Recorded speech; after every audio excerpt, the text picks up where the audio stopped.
The nation's capital is being characterized as a city under siege. Now, Ottawa's mayor is declaring a state of emergency as demonstrations in the shadow of Parliament Hill that started against COVID-19 mandates show no signs of ending anytime soon.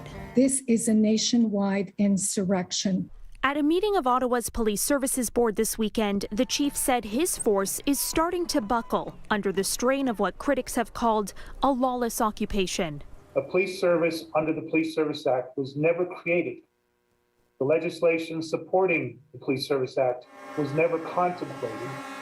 The oath of office that I and my officers swore were never intended to deal with a city under siege. Of course, we want police to reflect on the constitutional implications of intervening, but I think what we're talking about here has far exceeded, what's reasonable as far as a constitutionally protected assembly or right of expression. Emily Tammin is one of the lawyers arguing a class action lawsuit on behalf of downtown residents seeking massive damages and an injunction to stop this.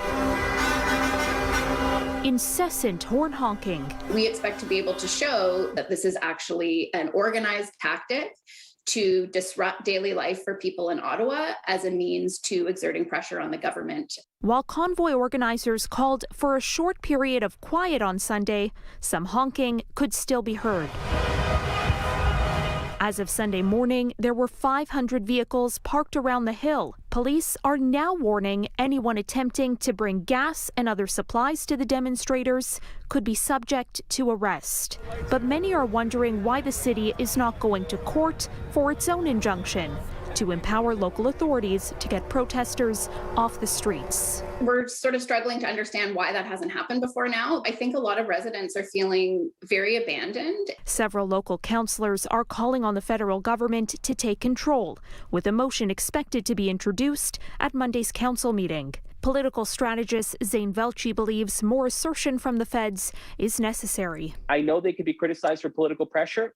I think that's a risk they need to start taking as it relates to putting pressure on the city of Ottawa or providing other resources to get this done. For its part, the province of Ontario is dismissing concerns from Ottawa police with the clear message from the Solicitor General and Premier Doug Ford being police have been given everything they've asked for and they have the authority to act to deal with the situation themselves.